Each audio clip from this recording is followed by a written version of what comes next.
Hello അസ്സലാമലൈക്കും. ഇതുണ്ട് സുഖല്ലേ? നമ്മുടെ നാട്ടിൽ ഇന്ന് ആണ്ടാന്ന് കേട്ടോ. ഈ ആണ്ടിന്റെ പ്രത്യേകത എന്ന് വെച്ചാൽ പണ്ട് നമ്മുടെ നാട്ടിൽ കോളറ എന്ന് പറയുന്ന ഒരു രോഗം ഉണ്ടായി. ആ ടൈം ഒരു ദിവസം തന്നെ 3-4 ആളിലും മരണപ്പെട്ട ദിവസം ഉണ്ട് എന്നാണ് പഴയ ആള് പറയുന്നത് കേട്ടോ.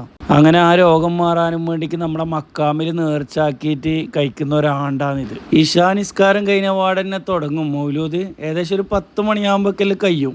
ഈ ആണ്ട് നമ്മുടെ നാട്ടിൽ മാത്രമേ ഇല്ലും കേട്ടോ.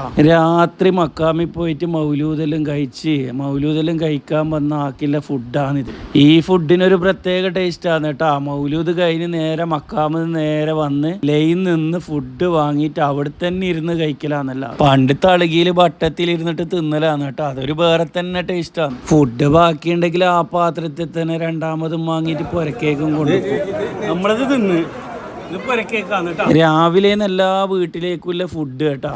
ഈ പ്രാവശ്യം ഏകദേശം 650 വീട്ടിലേക്ക് ഫുഡ് ആക്കിന് കേട്ടാ. നമ്മളെ നാട്ടിൽ ഏകദേശം 550 വീടാ ഉണ്ടാവലും. പിന്നെ ബാക്കിയുള്ള നാട്ടിലാളും ചീരണിയായിട്ട് വാങ്ങലുണ്ട് കേട്ടാ.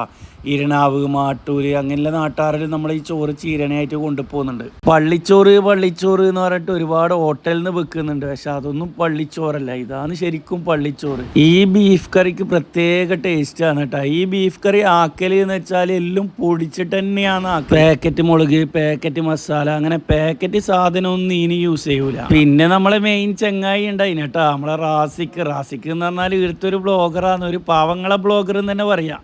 41 342 മൈക്കിൽ ടോക്കം വിളിക്കുന്നത് നമ്മളെ അനിയനാണ് കേട്ടോ. ഇതാ നമ്മളെ പള്ളി കമ്മിറ്റിന്റെ ഭാരവാഹികൾ. ഇത് നമ്മളെ പള്ളിന്റെ സെക്രട്ടറിയും പ്രസിഡന്റും ആണ് കേട്ടോ. 515 അങ്ങനെ നമ്മളെ ടോക്കൺ വിളിച്ചു കേട്ടോ. 515 നമ്മളെ ടോക്കൻ. രാവിലെ സുബനിസ്കാരം കഴിഞ്ഞ പാട് തുടങ്ങിയതാണ് കേട്ടോ. കറിയും ചോറും കുറച്ച് ബാക്കിയുണ്ടായിന്. അങ്ങനെ നമ്മൾ തീരുന്നവരില്ലോണ്ട് നമുക്കും കിട്ടീന് കുറച്ച് കറിയും ചോറും. ഓക്കെ, ഇൻഷാ അല്ലാ. അസ്സലാമു അലൈക്കും.